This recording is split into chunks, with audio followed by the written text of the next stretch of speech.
This is our lecture on motion. Starting with our basic definitions. If an object's position in space is given by a vector function, r of t, then its velocity is going to be given by v of t, which is the first derivative of our position, which should feel completely normal and natural because that's exactly how it's been defined for forever. The velocity is the first derivative of position. Remember, we're talking about vector functions, which are definitely going to have direction, so velocity has a direction. Speed is just the magnitude of the velocity without that direction. So the speed is going to be a scalar function in this case. So it's going to be the magnitude of velocity, which is actually the same thing as the magnitude of the first derivative. And as we saw in the last lecture, that magnitude of the first derivative of our vector function is going to be equal to ds dt. Again, bringing the arc length back into the mix. Now, notationally, a lot of times we kind of drop off those parameters just to make it easier to follow. And so you'll see when we talk about speed, speed is just going to be the letter v with no vector notation, right? V is just going to be the magnitude of my velocity vector. And so if you've been lazy so far and you've not been putting all your hats on top of your vectors, right? If you haven't been putting the hat on top of I hat or J hat or K hat, you might run into some problems here. And so just be careful and make sure you're being very diligent about your notation. The only way you're going to be able to produce quality work is if you put in a lot of care into what you're doing.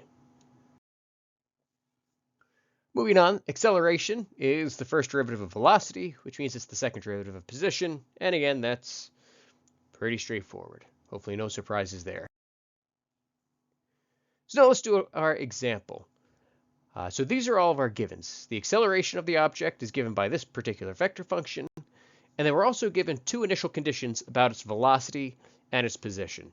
And again, notice that its initial position is just a vector in space, right? I hat plus 3k hat. It's just some point in space where we're going to start, and hopefully that kind of makes sense. We're talking about things like initial positions. So the first thing we're going to do is try to find this object's velocity. Well, we just saw how velocity is related to acceleration, and we're going to reverse it.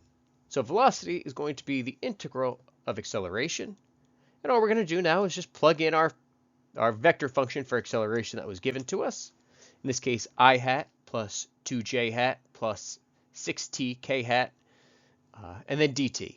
Obviously, we're taking the integral here with respect to t.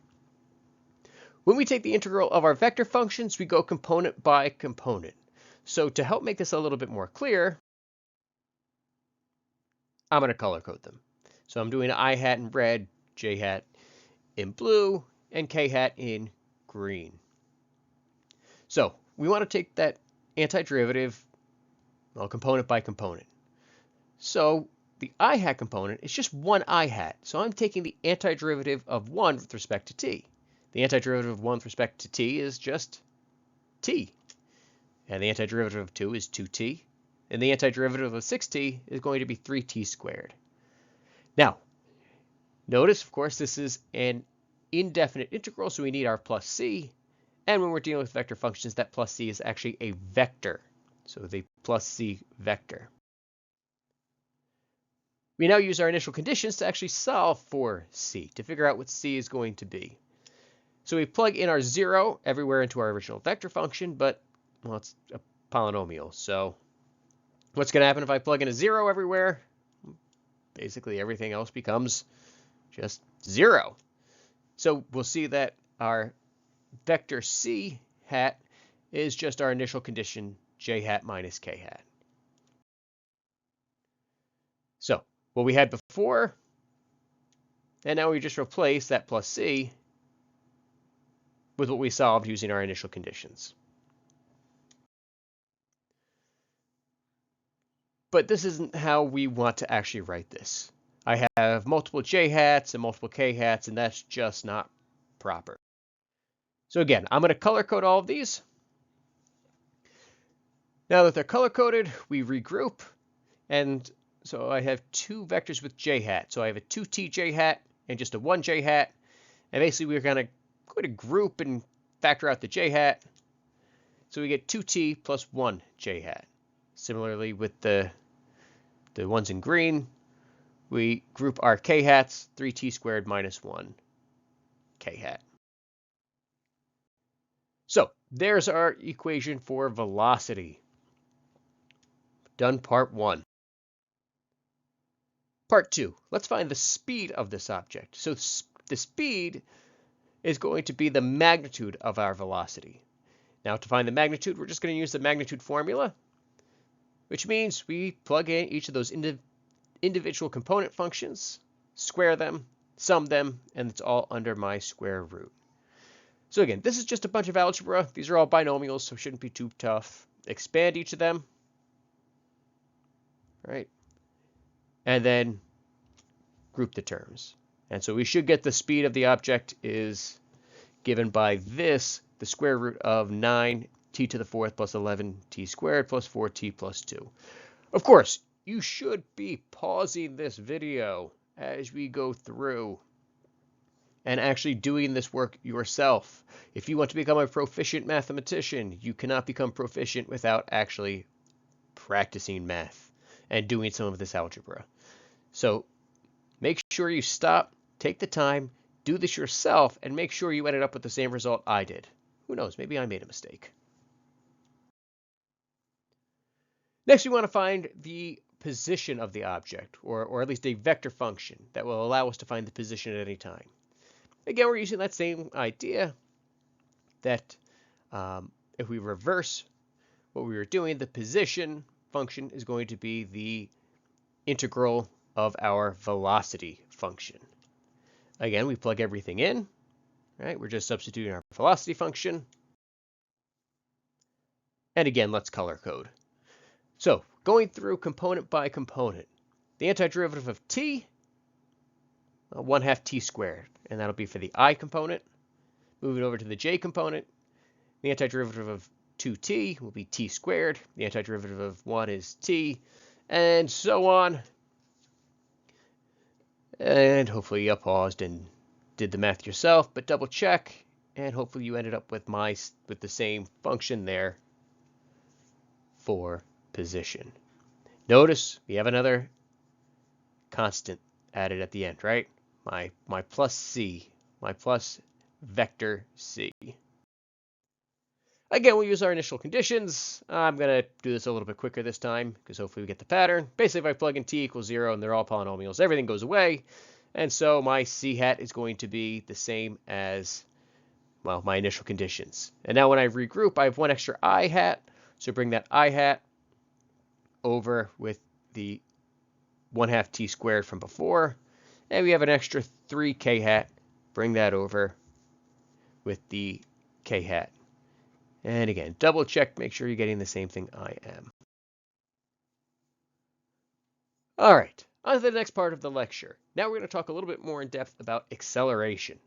Now, when we consider acceleration in terms of a vector function, we very, very commonly try to separate that and actually describe acceleration in terms of its tangential component, t, and its normal component, n.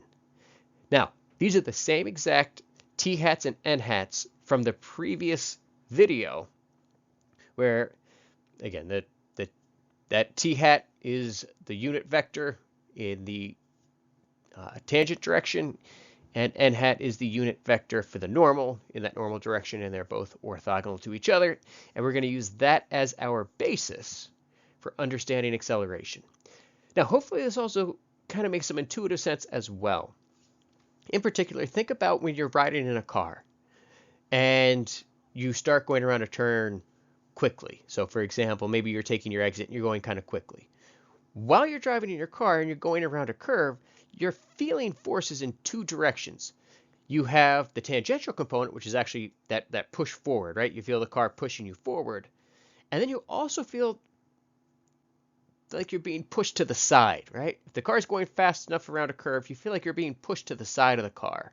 And that would be kind of that normal component. And so that's what we're trying to do, is trying to break down the acceleration into those two components so we can describe it that way. Now what this means is that, again, trying to do this as our basis, acceleration is going to be given by, again, some scalar or some scalar function in front of t hat, right, that scales my tangential component. And then, again, some scalar or some scalar function in front of n that's going to scale my normal component. Referring to the picture from the previous video as well, again, this is kind of what we're looking at. We have our tangential component and then our normal component orthogonally. What we're trying to do with acceleration is, again, talk about acceleration in terms of the sum of those two components as a basis. All right? So really, that's what we're trying to do here. Notice the binormal vector does not get involved at all when we're talking about acceleration, because, again, we're only feeling those forces in the plane defined by the tangential and the normal component. So how do I find those scalar functions? So we'll call the tangential component a sub t and the normal component a sub n. Well, a sub t is just v prime, right? It's the derivative of speed. And of course, that should make complete intuitive sense. The acceleration is just the derivative of the speed. That's exactly how we defined it before. The only difference now is that normal component, because now we're not just talking about linear motion. We have that extra curved component. And we see that that curved component is actually determined by the curvature. What a surprise. And then the speed squared. Now, again, if we think back to that analogy of a car going around a corner, the faster you go, the more you're going to feel like you're pushed to the side. If you're going very slowly, you're not going to feel much in that normal direction, right? You're not going to feel much force in that normal direction. But if you go really fast around a really tight curve, you're going to feel your body being pushed against the side of the car with much, much more force. So this is how we define those two components, which again should make some intuitive sense. You can actually derive these mathematically as well. The details are on page 914. You can go through. A lot of it involves our original definitions for how we define the tangent vector, and then just applying the product rule and taking the derivative of both sides type of stuff. But again, the more detailed explanation is on page 914 if you want to work through that. Now, this means that we represent the acceleration conceptually in these two equations. Again, either one is really fine, right? But it's both that they're both the concept of breaking it down to the tangential component and the normal component, and just one of the equations tells us how we would find that. So the dot product, of course, is going to be a scalar. The magnitude is going to be a scalar, so everything in this equation is a scalar. Here we have a cross product that gives us a vector, but we need the magnitude of that vector, right? We need everything to be a scalar here. No matter what, these components are always scalar. And again, we're dividing by the magnitude of r prime in this one as well. So both of these formulas are pretty similar. One's a dot product, one's a cross product with a magnitude attached, so that again it turns scalar.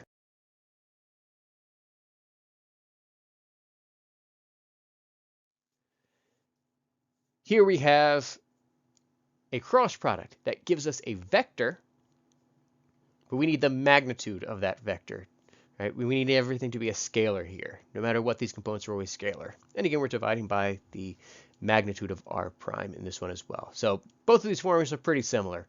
One's a dot product, one's a cross product with a magnitude attached, so that again it turns scalar. So now let's actually do this example, and we're going to take the same information that we were given before, right? I'm taking the same problem from example 1. So we have our acceleration, which is given by the I hat plus 2j hat plus 6tk hat, and what's initial velocity. Now, we had found the velocity earlier, and we found the speed earlier, so we're not going to repeat that. We're just going to pull those answers from earlier as well. So now what we do want to do, again, typically is instead of writing it as the velocity and the acceleration, we'll write it as r prime and r double prime. So again, we're just basically taking what we knew before. The first equation is our velocity. The second equation is our acceleration. So first, let's do the dot product. So the dot product of r prime and r double prime, well, the dot product is easy. Multiply the corresponding components. 1 times t, 2 times 2t plus 1, 6t times 3t squared minus 1, and then sum those results. So again, multiply and group. And we see that that dot product should end up as 18t squared minus t plus 2. Of course, take the time, pause the video, verify that you get the same answer as me before moving on. All right, now let's try to find the cross product of those two. So instead of doing a video where I write out a gigantic cross product and go through all of the steps, that's not a great use of our time.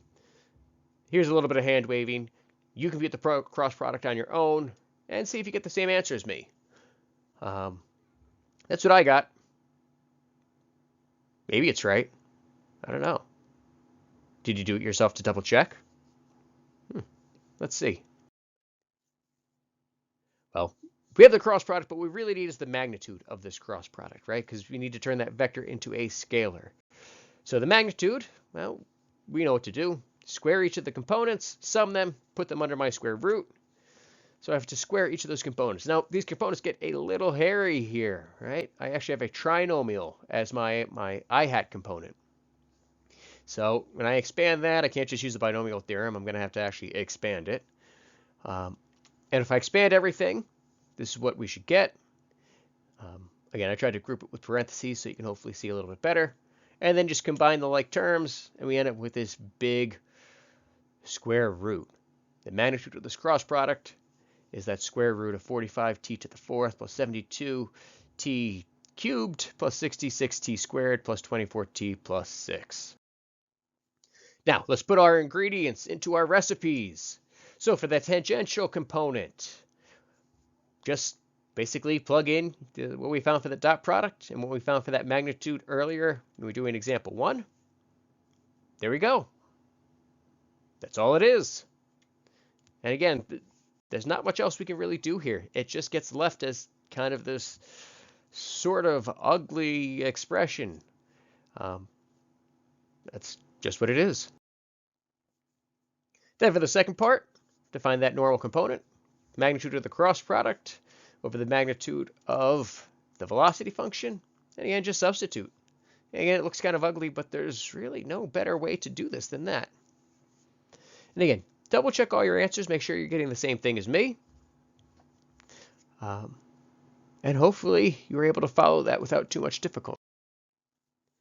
This last part is definitely going to be optional. You will not need this part to do your homework, but I do want to talk a little bit about Newton's second law because it is so important.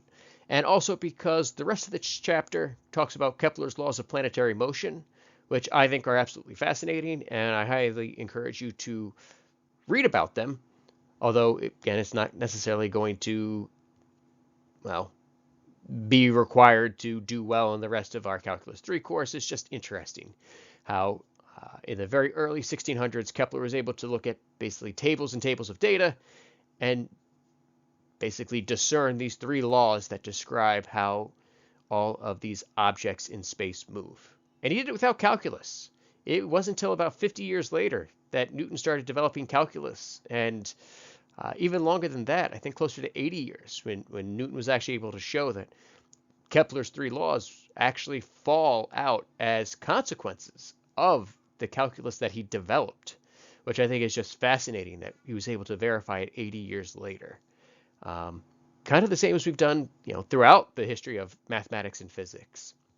We have mathematicians who predict the existence of things like, say, the Higgs field or the Higgs boson, and it takes decades for the engineering to catch up, with the physics and the mathematics to catch up to actually verify whether this would be true. And so far, we've had a pretty good track record. But anyway, I wanted to talk about Newton's second law, which states that force is the change in momentum over time.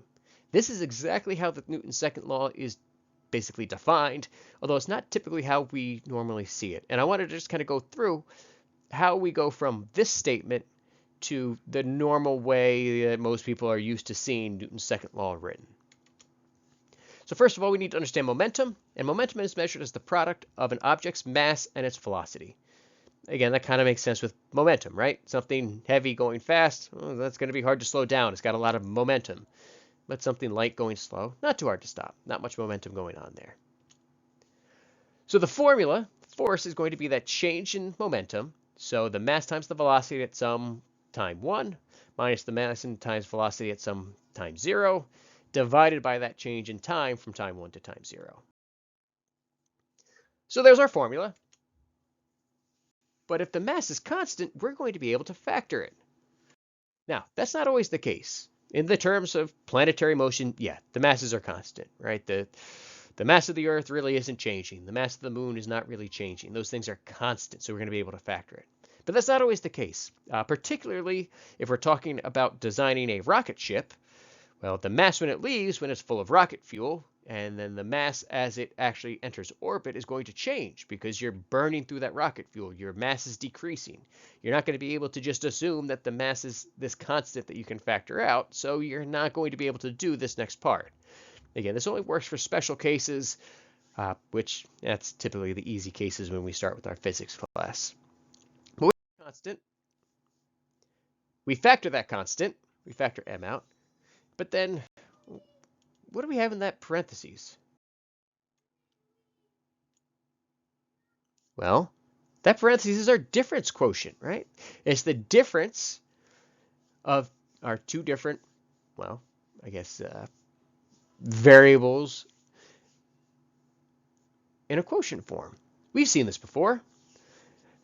But if we want to find the instantaneous force, we're going to need to find the limit as that that change in time goes to 0, or mathematically the limit as t1 approaches t0. So we insert that right there. Again, the mass is constant, so that's still factored on the outside. So let's take a look at that. Well, we've seen that before. This is exactly the definition of our derivative. This is the definition of the derivative of velocity with respect to time. So we can write it this way, right? With the derivative with respect to time of velocity. And what's the derivative with respect to time of velocity? Acceleration. We know it's acceleration. And so force equals mass times acceleration.